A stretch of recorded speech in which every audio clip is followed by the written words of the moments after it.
अस्सलाम वालेकुम। जी आज 13 मई है और मैं यास्मीन खान हूँ।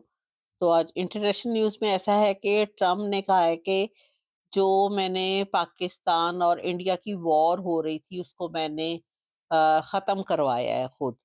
और मैंने पाकिस्तान और इंडिया दोनों को कह दिया था कि ये वॉर जो है वो ख़त्म होनी चाहिए, क्योंकि इससे जो है वो लाखों बेगुनाह लोग जो हैं वो बीच में हलाक हो जाएंगे। तो ये वैसे उसने बहुत अच्छा बीच में आकर एक करैक्टर अदा किया है। और फिर उसने कहा कि अगर जंग ख़त्म नहीं करोगे तो मेरे साथ ट्रेड नहीं कर पाओगे। तो उसने कहा अगर मेरे साथ अमेरिका के साथ ट्रेड करनी है तो फिर इस जंग को ख़त्म किया जाए। तो उसने ये बीच में आकर और दोनों को समझाया है और वो इससे खुश भी है कि दोनों मेरी बात मान गए हैं और वॉर जो है वो ख़त्म हो गई है। तो इस सिलसिले में ट्रम्प का एक छोटी-सी स्टेटमेंट है जो कि उसने अभी ट्रम्प ने दी है, उसकी छोटा-सा क्लिप आप देखिए कि ट्रम्प क्या कह रहा है इस सिलसिले में। And let me say a few words about the historic events that took place over the last few days. On Saturday, my administration helped broker a full and immediate ceasefire, I think a permanent one, between India and Pakistan, ending a dangerous conflict of two nations with lots of nuclear weapons. And they were going at it hot and heavy, and it was seemingly not going to stop. And I'm very proud to let you know that the leadership of India and Pakistan was unwavering, powerful, but unwavering in both cases. Having these, they really were, from the standpoint of having the strength and the wisdom and fortitude to fully know and to understand the gravity of the situation, and helped a lot. अभी आप देख रहे थे इस video में कि Trump ने जो अपना बयान दिया है इंडिया और पाकिस्तान के सिलसिले में। तो उसने कहा है कि जी जो कि एक तो वॉर उसने बंद करवाई, दूसरी उसने कहा है कि मेरे साथ जो है वो ट्रेड कर सकते हैं। तो दोनों ने बात मान ली है। तो ये एक उसका एक अच्छा बयान था और उसने काम भी बहुत अच्छा किया है जो पाकिस्तान और इंडिया की वॉर बंद कराई है। अब दूसरे सिलसिले में फिर उसके बाद जो है ट्रम्प 13 मई को यानी कि आज वो विजिट कर रहा है, वो जा रहा है ट्रम्प सऊदी अरेबिया मोहम्मद बिन सलमान से मिलने के लिए। तो इस विजिट में जो है वो उसका अमेरिका के लिए सरमायाकारी करने के सिलसिले में इक्तसादी इकोनॉमिकली इस मुल्क को और बेहतर करने के लिए उनके साथ कुछ मुआहदे करने जा रहा है। और वो उसके बाद फिर वहाँ के बाद फिर वो जाएगा 15 मई को कतर का उसका विजिट का इरादा है। फिर आफ्टर दैट फिर 16 मई को उसने मुत्तहदा इमारात में जाना है, अरब इमारात का विजिट करना है और वहाँ पर भी अमेरिका के लिए उसने इकोनॉमिकली जो है वो उसकी सरमायाकारी के सिलसिले में उसने मुआहदे की तवक्को है कि जो ट्रम्प ने करना है। तो ये इसके इन विज़िट्स की मैं आपको इंशाल्लाह जैसे ही न्यूज़ आएँगी वो मैं आपको नेक्स्ट व्लॉग में दूँगी।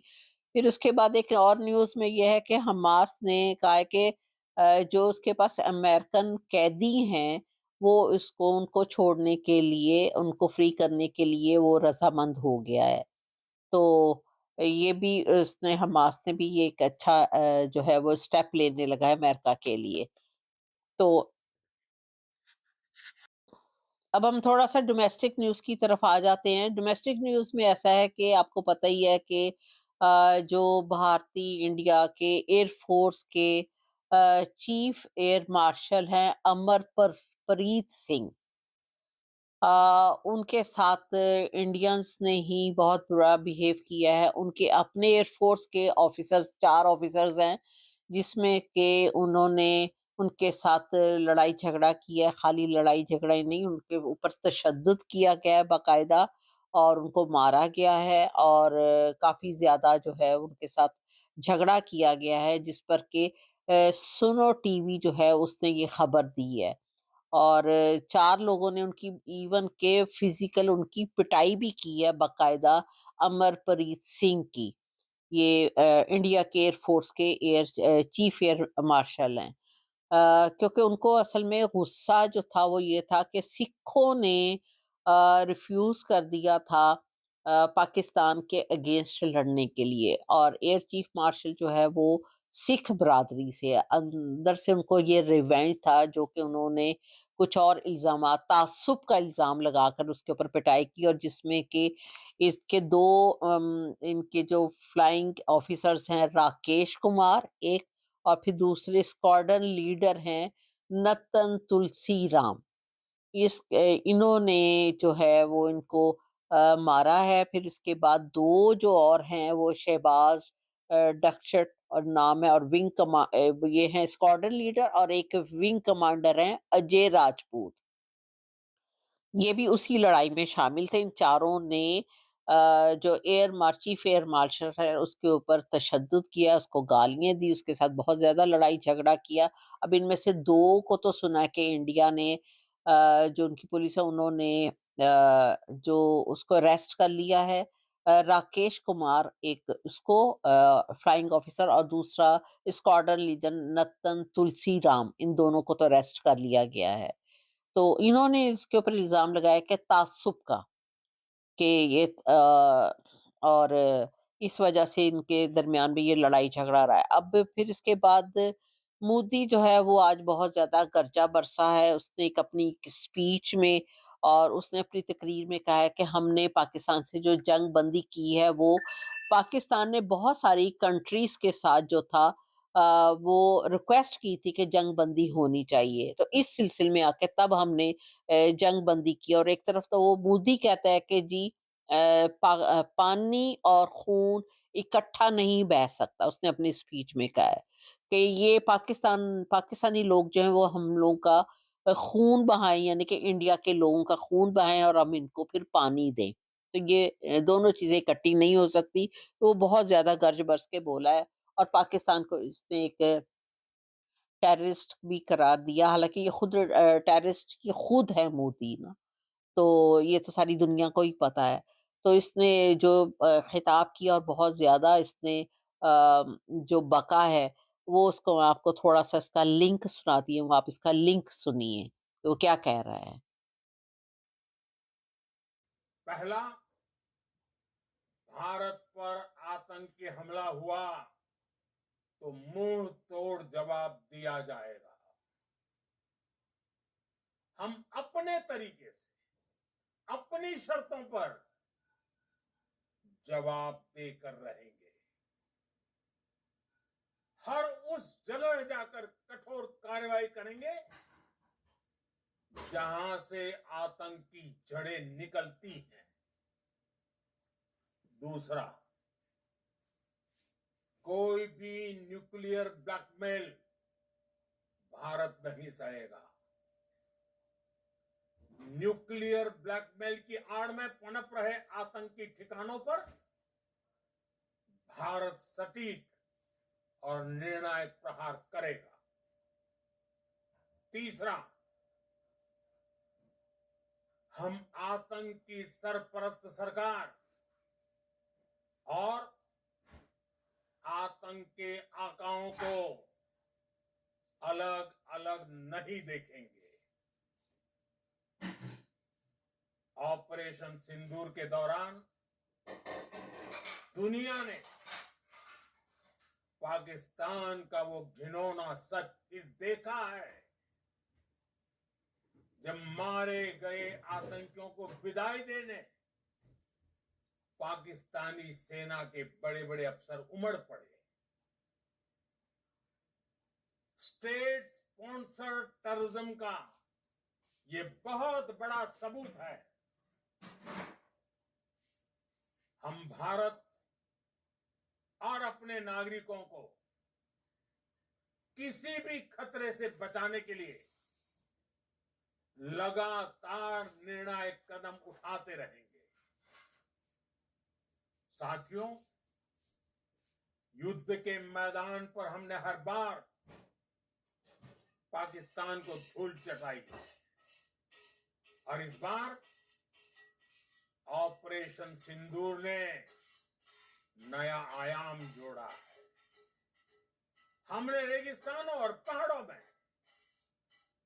اپنی چھمتا کا شاندار پردرشن کیا، और साथ ही इक्विपमेंट्स, इसका समय आ चुका है। एकजुट रहना आतंकवाद का भी नहीं है। टेररिज्म के खिलाफ जीरो टॉलरेंस। तो आपने अभी इसका मोदी का क्लिप देखा है कि जो ये अपने खिताब में पाकिस्तान को किस कदर नाराज हो रहा है और क्या कह रहा है कि हम जो है वो जंग करके रहेंगे, अगर पाकिस्तान कुछ करेगा तो हम इनको छोड़ेंगे नहीं। तो वो बहुत ज्यादा गुस्से में बोल रहा है और बहुत ज्यादा पाकिस्तान के बारे में वो फजूल बकवास कर रहा है ना, बकवास ही कहूंगी, मैं ये तो नहीं कह सकती कि मोदी फरमा रहा है। अब मैं कोई नवाज शरीफ की बहन तो नहीं हूं ना कि जो मोदी को फिर भी मैं सपोर्ट करूंगी। मैं तो डेफिनेटली मैं तो पाकिस्तान को ही सपोर्ट करूंगी। तो इस आप इधर से दूसरी साइड से आप ये देखिए कि नवाज शरीफ जो है वो इतना सारा कुछ हो गया, उसके मुंह से कोई लफ्ज नहीं निकल रहा। वो उसका बस चले तो अभी भी जो समर आया इसमें भी वो आमों की बेहतरीन पेटियां उसको भेजे, जो कि उसको आम देता रहा है और वो इसको साड़ियां देता रहा है। तो जब दो गद्दार मिल जाएं तो आपस में फिर यही हालात पैदा हो जाते हैं।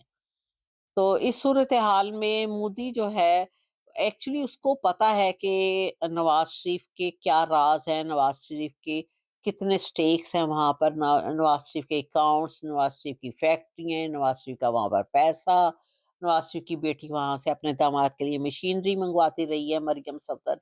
तो इसलिए वो इस डर और खौफ के मारे कैसे खामोश है, जैसे उनके मुँह में ज़बान ही नहीं होती है ना। तो ये अगर उसकी जगह इमरान खान साहब होते और इमरान खान साहब अभी जैसे कि मोदी इतना कुछ बोल रहा था, जो इमरान खान साहब ने उसको ऐसे जवाब देने थे कि पूरी दुनिया ने सुनना था कि पाकिस्तान की फेवर में वो क्या कहते हैं, लेकिन उसको तो अंदर बंद किया हुआ है। अगर वो आ जाता है तो फिर ये नहीं ठहर सकते, क्योंकि ये तो एक अपनी फेक हुकूमत बना के बैठे हुए हैं और मोदी इसलिए सर सर चढ़कर बोल रहा है, नहीं तो इसकी क्या जरूरत हो कि पाकिस्तान के बारे में ये बोले और इमरान खान और वो सुने ये बातें। कभी भी ऐसा नहीं हो सकता। फिर उसके बाद एक और भी कल रात की इनकी न्यूज़ है कि हालाँकि इनकी जंगबंदी हो चुकी है, इसके बावजूद इंडिया ने कहा कि ये राजस्थान में बड़ा एक पुरस्रार से इन्होंने इस तरह का किया कि ब्लैकआउट कर दिया। उन्होंने कहा कि पाकिस्तान ने शायद हमला किया है, इसलिए ब्लैकआउट कर दिया। उन्होंने ये राजस्थान वाले लोगों को ये उन्होंने फीलिंग्स दिलाई हैं। तो हालाँकि जंगबंदी तो हो चुकी थी, फिर इसने अपनी पूरी बीच-बीच में से मुकम्मल तैयारियाँ कर रहा है। इसने अपना एक यहाँ पर अरब मुत्तहदा अरब इमारात के सी साइड पर इसने एक अपना बहरी जहाज़ भी खड़ा किया हुआ है। पूरे हथियारों के साथ, तो वो लैस है वेपन्स के साथ ना, और वो पाकिस्तान के अगेंस्ट, यानी कि अंदर से वो अपनी मुकम्मल अभी भी तैयारियों में मसरूफ़ है और तैयारियाँ उसने पूरी रखी हैं और पाकिस्तान को हर सूरत बाखबर रहना चाहिए। वो ये ना समझे कि जंग बंदी हो गई है तो दुश्मन का कोई पता नहीं, मोदी का कोई एतबार नहीं। पाकिस्तान को अपनी मुकम्मल तैयारी रखनी चाहिए, क्योंकि ऐसे दुश्मन से किसी भी वक़्त कुछ भी तवक्को की जा सकती है। तो उस दूसरी साइड से पाकिस्तान के जो डीजीआई एसपीआर हैं, उन्होंने फरमाया है कि जी हमारे पास इनका कोई पायलट नहीं है। तो वैसे कुछ न्यूज़ में ये भी है कि एक फीमेल पायलट इनकी अरेस्ट की गई है और उसको पकड़ा और वो पाकिस्तान की इस वक़्त कस्टडी में है। लेकिन उन्होंने कहा है कि नहीं है। फिर उसके बाद इन्होंने खुद ही इनके भारत जो है इंडिया, इनके अंदर ही पॉलिटिकल लोगों में भी आपस में काफ़ी ज़्यादा लड़ाइयाँ पड़ गई हैं और इनके जो भारतीय सेक्रेटरी ख़ारजा हैं, इनको भी काफ़ी ज़्यादा इन लोगों ने पॉलिटिकल पार्लियामेंट में बेइज्जत किया गया। फिर इनकी फैमिली को भी धमकाया जा रहा है। ये वहीं के हालात बता रही हैं, जो इनके आपस में इंटरनल इनकी आपस में लड़ाइयाँ पड़ गई हैं। क्यों? क्योंकि ये लोग असल में जंग हार गए हैं और पाकिस्तान ने इनको बड़ा बेहतरीन किस्म का जवाब दिया है। ये समझ रहे थे कि हम जो मर्ज़ी करी जाए, नवाज़ शरीफ के टाइम में तो सारा कुछ चल जाता था, लेकिन अब नवाज़ शरीफ भी खामोश है और फ़ेक हुकूमत बैठी हुई है और शायद कौम जो है वो इस वक़्त फ़ौज के साथ या मुल्क के साथ नहीं होगी। लेकिन ये कैसे पॉसिबल है कि जो पाकिस्तानी अवाम है वो अपने पाकिस्तान के साथ ना हो, और उसको मुँह तोड़ जवाब दिया गया। और सबसे ज़्यादा इसमें जो कमाल है वो किसका है? पाकिस्तानी एयर फ़ोर्स का है, पाकिस्तानी पायलट्स का है, जिन्होंने काम करके दिखाया है। اور اپنی جان پر کر کے. اور ایک تو جو عثمان یوسف صاحب ان کا نام ہے، وہ ان کی بیچ میں شہادت بھی ہوئی ہے، اور ان کے گھر والوں سے پھر افسوس کیا جاتا ہے. تو ویسے تو وہ سیدھے ہی جنت میں گئے ہیں. تو یہ ان کی جو فی الحال صورتحال تھی تھوڑی سی، وہ میں نے آپ کو بتائی ہے. ویلاگ لمبا ہو رہا ہے، نیوز تو اور بھی کافی ساری ہیں، تو انشاءاللہ نیکسٹ ویلاگ میں اب میں آپ کو اور بھی کافی ساری نیوز دوں گی. تو جی میں ہر دفعہ بتاتی ہوں اینڈ میں، میرا چینل ہے جی 7RYK، اس کو سبسکرائب بھی کیجیے گا اور اس کے بیل کو بھی ضرور ٹچ کیجیے گا. اور آگے سے آگے آپ لوگوں کے بھی تو دوست ملنے والے ریلیٹیوز ہیں، ان کو شیئر ضرور کیجیے گا، اتنی محنت کی جاتی ہے آپ لوگوں کے لیے. تو اپنی لائکنگ اور ڈس لائکنگ کا وہ میں ڈیلی ہی خیر پڑھتی ہوں، تو اور اس کا بھی اظہار کیجیے گا. Thank you very much. خدا حافظ.